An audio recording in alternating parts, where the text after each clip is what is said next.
And we are now live, Senators. Thank you, Alex. Good afternoon, everybody. This is the State Senate Committee on Institutions. Today is April 27th, 2022. We are assembled after delivering the second reading of the Capitol bill. We have been handed an amendment from Senator Perchlik. I don't know where he might be at the moment, but I did tell him that we would review his amendment and make a decision about where we wanted to go with it. I'm also going to alert you to the fact that there's conversation going on with the chair of our Health and Welfare Committee about the nursing program having language attached to it about developing an RFP and possibly targeting a certain entity to make sure the money is doled out appropriately according to what Health and Welfare would like to see happen. There's more to that story. We'll get to that in a couple of seconds. Having said all that, I don't know whether you folks have had an opportunity to read the amendment. We do have language in our bill which calls for the intent of what is being asked for in this. My recollection of the committee testimony was specifically Joe Agent talking to us about the obstacles in front of BGS if they were to have a demand made as a result of this kind of language. And I don't know if any of you recall that, but this is a good time to have a big conversation. Many issues to discuss at the 11th hour. We actually have to go to agency of transportation too, that's mentioned in there. We'd have some comments about that as well. I think it's too late. I think we have the intent language in the bill already, and this bill should have been in front of us a month ago. It says you shall only install. Wow. My recollection of the testimony was there were, I think, 4 obstacles in the path of that word shall. First, the equipment actually had to exist. Right. Secondly, it had to be within reasonable expense range. Right. And then you had to deal with labor, getting the equipment itself, which might very well be on a boat coming from China. This is a comfort. If this, we're all down to the final draft of the bill. How could you put something this magnitude without? This should have been a month ago. We could have had testimony carefully. I'm not prepared to vote on it. I can't. Anybody else want to weigh in? I'm aware of the analogy would be to the old story of King Canute, who ordered the waves to stop coming ashore because he was the king, and whatever he said, it had to be. Of course, it didn't happen the way he ordered it. When things were going badly for Nazi Germany in World War II, Hitler actually ordered his generals to stop losing. I understand you could say you must do this if they can't do it. On the other hand, an obstacle is the reason you can't get where you want to go, or an obstacle is the thing you have to get around, get under, get over, go through, blow up, one way or another, deal with to get where you want to go. You know, well, break it down for me. what I'm saying is if we say they must, then they have to find a way. They have to deal with the things that you're citing. Everything you're citing makes perfect sense. Find a way. I mean, you know, it could be $100,000, could be $1 million. I have no idea. How do you impose restrictions, mandate something without knowing the cost factor and when they can do it? How long is it? The last time I checked, fossil fuels was still legal. I mean, it's still a viable part of our, energy consumption that we use. And, you know, I mean, I think we're as a state are looking for ways to get off of fossil fuels, but best estimations say that we're going to be around here for 80 to 100 years before they can switch it over. And I think that if we can just keep on going down the path of waiting for technology to catch up, that maybe 20 years from now, this would be great language. But as of right now, I don't think it is. Fiscal year 2024, that's only a year away.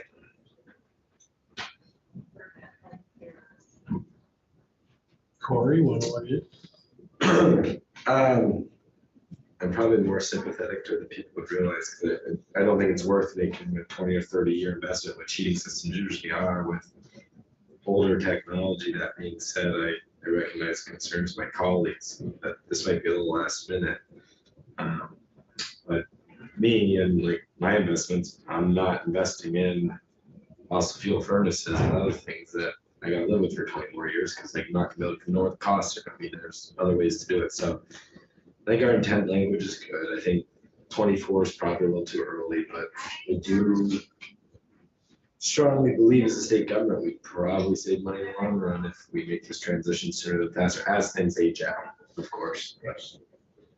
But they're doing things now. Yeah. They're doing things, everyone's concerned, whether it's my house or everybody's concerned with the future. And I agree with you, you're not gonna buy another furnace that doesn't burn kerosene anymore.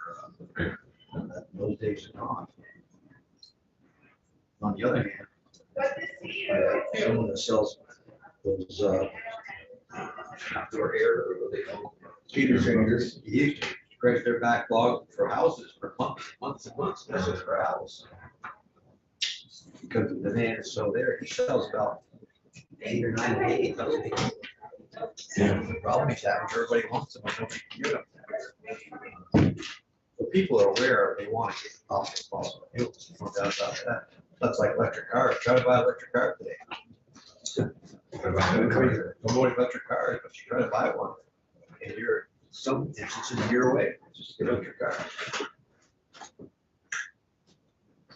Wear a helmet on those new electric motorcycles. Yeah, I'm sitting in a sidecar. E-bikes, you don't have to. It's so unfair. So, how did you hold the sign on your bike? I saw a picture of it. I had it bungee corded at both ends, and I had to be able to get on it, so I had to have one of those bungee Oh, cords yeah. easily Oh, I was removed. gonna say, how did you do it? You see the picture of it? No. Motorcycle with a sign. that says- I heard him talking to Alex about setting it all up. Betting for LG there or whatever, and I was wondering how you're steering it or running it. Were you the only motorcycle in this break? No, I had 5 other guys with me. Oh, We had really? a 6th, but he broke down in Colchester, Oh. and so that's the game plan for all the races. Oh, you had a Honda? No, he actually had a Honda. I mean, we have to have a good reason to oppose this, because I feel like this would pass on the floor.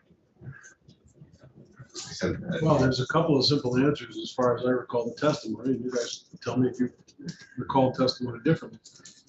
Joe Asia was here, we were talking about this subject early on, if I recall correctly. But he was saying first, they're already trying to do this. But if they were faced with a mandate, that they would have problems because they either couldn't get the materials or it was so astronomically expensive in comparison to what they usually get. Then you add on the labor shortage and the equipment being delivered in timely fashion to be able to meet the demand. And all of those issues were things that left him concluding they did not want to be faced with a mandate. And maybe there's language out there that could address some of these things, but oh, that's how much time we want to spend. Bye, Peg. Are you leaving or are you just stopping in? Are Hey, Former chair of the committee. you leaving or are you stopping in to say just Hey. hi? or what? I'm leaving. she's running for senate. Yeah, yeah, in your dreams. Yeah. I said I came up just to remind myself how great retirement is. See you, man. Bye, Peg. Yes, for our YouTube audience, that was this committee's former chairperson. That's the way I would explain it on the floor if we vote this down. I mean, I don't see anything wrong with these folks getting together and talking about it, but I mean, and I'm sure they're doing it now to mandate something without hearing any testimony. Like I said, I think that in every instance that they can get there, they will get there. We had a DMV garage that has gone. I mean, they looked at it, they figured it out, and they went totally 100% green. And that's what they did, but they had the technology for it. They had plenty of ground to bury the stuff. If they did it, because it had to be in the ground. It wasn't, something. So they had plenty of ground. It's like putting up a solar field. I mean, solar's great. if you got the ground to put it in. And that's the same way with the DMV garage. They were able to have the ground to install the underground pipes so that they could, get down below the frost line. And that worked, but there's gonna just be lots of buildings that the technology isn't there. It probably has to go on the roof. It has to be probably a bigger system to be able to condense the coldest air down to the point to where you can extract heat out of it. And I mean, I think that they're looking at it already. All points well taken. I just gotta say, this conversation should have been happening 30 years ago. And that's the thing, the idea of, well, let's just do it, but let's do it slow and steady and, do it so it doesn't really cause too much, inconvenience is a casual, I don't know what a better word, but, too much disruption. The time for that conversation was 30 years ago, we're now. 30 years. Well, 40. Jimmy Carter said 40 years, let's start now. If we wait 30 years, we'll have a crisis. Well, it's 40 years. So, At the very least, it should have happened in January. That's the other part of the problem. well taken. Anybody else want to say anything more about it? All in favor of the Perch Liquor Amendment, raise thy hand. All opposed, raise thy hand. This has been a 4-to-1 vote in the committee. I probably will simply say, instead of identifying the vote count, that the majority of the committee decided against it. That we did not feel like we had enough time to deal with the issue. That the little bit we had taken by way of testimony presented those 4 things I outlined previously. And at this point, the intent language that is contained in the bill is keeping us on the path of having that conversation. That's about as far as we can take I don't know why he would put a forum in this. He knows the rules. I mean, God, I just don't understand it. It didn't come to him overnight that he thought about this. I mean, there's got to be a reason why. Well, and I guess that's one of the reasons why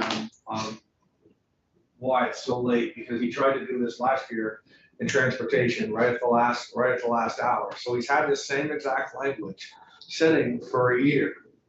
And the same exact bill, same exact language, same everything. And he could have got it here early on. We could have put it in. Or Gentlemen, you may notice I haven't actually argued against. No, I know. Arguments. I think you're making a valid point. Okay, that's justify our reason. No, There's nothing wrong with discussion about it. but the reason I voted for the amendment really is because, as I said, that this conversation should have happened 30 years ago or 40. And it's, we're too comfortable with the let's move more methodically approach. However, I'm not saying that you're wrong, and I respect your position. Does pellets go considered bad for the environment? Depends on who you ask. Right. Oh, that's the, depending on who you're asking. not as dirty. And it's gonna get, and as it goes on, that will be the next line. How about wood?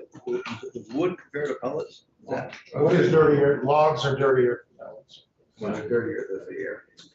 I was wondering, because pellets are pretty popular in the state. I didn't know how that was working out with the wood, because pellets are easy to buy. My son got a pellet stove, it's on a thermostat, and it works like a regular heater, and he goes, gets once a year, he gets a pickup truck full of pellets. And he can leave the house safely without worrying about it, because it's all controlled, where wood, you gotta, so- Well, yeah, there's difference, but for years, what people were saying was that the carbon released from wood is not sequestered carbon. It's part of the natural carbon cycle. Even if you don't burn it at all, the trees fall down, they rot, they release carbon. The carbon rains down, it just keeps, as opposed to fossil fuels, which are pulled out of the earth, and that carbon would be buried, if not for industrial humanity. Are pellets made out of wood? Yeah, but they burn more efficiently. So anyway, the argument, there's people who say that the argument I just made is nonsense. And that actually you're introducing carbon into the air and you rationalize it, but you're really upping the level, and then, so there's that argument, does it matter that it's not sequestered carbon being released? That's one, and then the other one is just the efficiency, how much do you burn? And there's where the pellets, some people will say, well, pellets, and I'm hearing from a lot of people who are just saying, it's all carbon. Just stop it, and that's one of the things that they don't like about the clean heat bill, which is getting hammered, was Rob Roper just did an editorial that we're trying to undermine capitalism and stuff. And then you get, I'm hearing from environmentalists who are saying kill the clean heat bill because it's not clean. There's It's a not lot of clean. wood burning people your way. Yes. Wood is popular. There is. So I hate to change this very fun topic. But 24 hours ago exactly, Russ and I were up in House Corrections and Institutions. And Dan was there. We were talking about House was listening to our changes in bill. And we were talking about the nurses, 3 million. I got posed the question, have you talked with AHS about how this money would be administered? Frankly, I got thrown for a loop at that moment in time, and my brain started to wander. We had somebody chipped in that BGS was supposed to get the money and it was going to be administered through AHS. I don't even remember how that came up. But Dan, thank you very much. You kept saying, this was your language to Alice, he was saying, this was your language in your bill. And Alice kept saying, no, it's not. He kept saying, yes, it is. I left there somewhat frustrated, feeling like I had dropped a ball somewhere along the way, because we hadn't taken any testimony on this subject whatsoever. And felt like I had dropped the ball of responsibility in making sure that we had a payment scheme set up for this. I got a frantic text message from Commissioner Fitch that they wanted nothing to do with the administering of this fund because they didn't have staff to do it. And she suggested I reach out to Shayla Livingston at AHS. And lo and behold, Shayla had never been invited to testify in the House committee. So the upshot of all of that is the House never took any testimony on language it incorporated in its bill. And suddenly the fingers were being pointed at us for dropping the ball on flushing out that conversation. So I went back to Alice this morning and I said, this was not our issue. This is your issue. And if there are going to be changes made here, it's going to have to come on your end. She began to say that it wasn't really their changes, it was actually their Health and Welfare Committee and somebody else that was talking about it on their end, and that they wanted it in the bill. One way or the other, I said to Alice, we are going to pass it on our end to let you take it back. If you decide you're going to add language in there for designing who's going to administer it and how, we'll concur with whatever you got for a game plan match. In the meantime, Ginny upstairs and Ruth started talking about the language they would like to see. I am suspecting they will come up with language in an amendment. I begged them both go speak with Alice so that we didn't try to do the wheel twice. I know this is unusual, but since I knew Alice and her committees of jurisdiction were already putting this wheel in play, I suggested to them that they nicely talk with the folks in the House, see if you couldn't come to agreeable language on both sides so that we could get it in the bill from either side, and from there we could all concur with each other. That conversation is ongoing, but there's a high possibility we may be looking at another amendment for third reading on our end. And we'll have to meet and talk about that when I get it. I haven't got the language. I don't know what's coming down the pike. I'm just giving you a heads up that we may have to take a few minutes and try to deal with it. Anybody have any other fun issues you want to talk about? Like, where did we screw up anywhere today? Our report on the floor. Becky and Dan, you can chip in here as well. I think it was a disaster, to be honest with you, but that's Why? neither here nor there. But I think it was. I think we were fully ready for it, and I think it was a disaster, and it won't ever be again. Well, I think everybody's questions got answered. I'll start with that. I do feel like we had a perfect storm of events that we didn't end up with an easy way of delivering the message.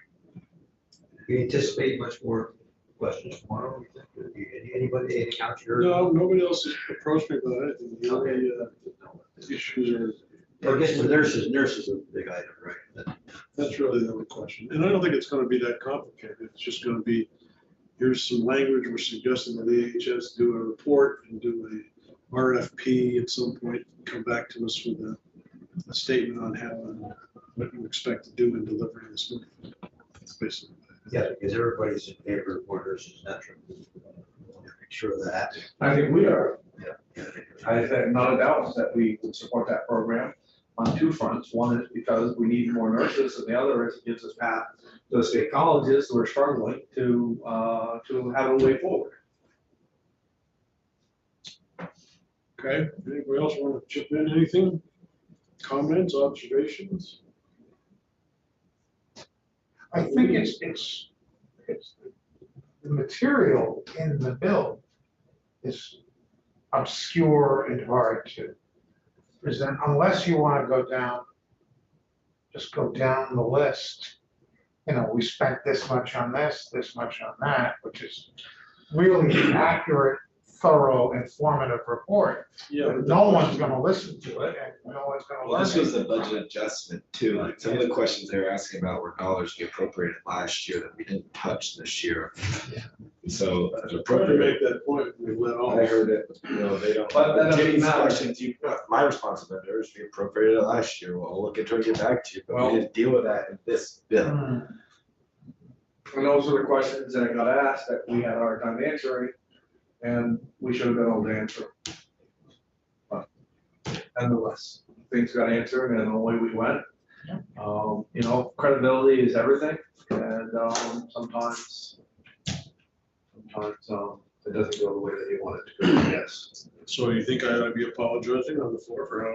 No, no, it is what it is. Fine. You could take your statue out of there, though, picture you on the front lawn or something. That's probably in there somewhere. I really don't think there's anything to apologize for, but even if there were, it's generally a bad idea to apologize. Right.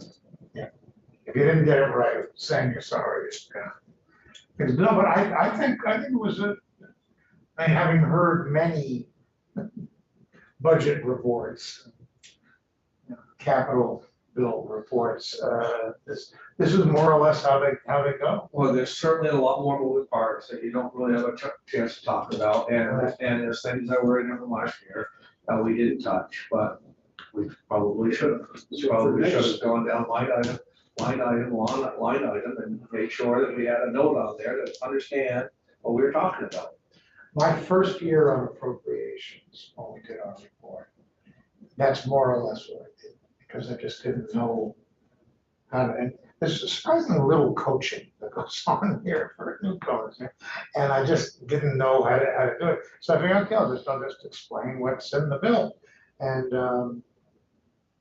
it was generally considered to be one of the worst reports people ever heard. I was told that the people were bored, people were annoyed. So for next year's purposes, has this bill grown enough so that we ought to do a pre-floor caucus of the whole, like? I don't think so. I mean, we didn't do it with transportation, and it's, you know, and there's a lot more moving parts on there. I think it's remembering, the budget adjustment that we do at the end of the year is usually just what you changed. This is just what we changed. People were asking questions about things we did last year. Well, And that's what confused, and I think that's okay. I think your response is, we dealt with that last year. We only dealt with these 19 Right. sections of a new bill. Right. And they referred to all the sections of last year's bill, but 80% of the bill we didn't touch. Right. It's just And an adjustment. there's no question that the first year of reporting it is easier. It's all fresh in your brain, you've gone down through it, it's what you've done, and it's all new. It's all new and you just go down through it, so I get it. But as a new person, second buy-in, second part of a 2-year thing, I know what I will be looking for next year, because I know what questions are gonna get asked. The questions are gonna get asked on the ones that you don't know about, and that's what it is. That's what the chairman's for. Anybody want to weigh in? I believe that concludes our afternoon's business.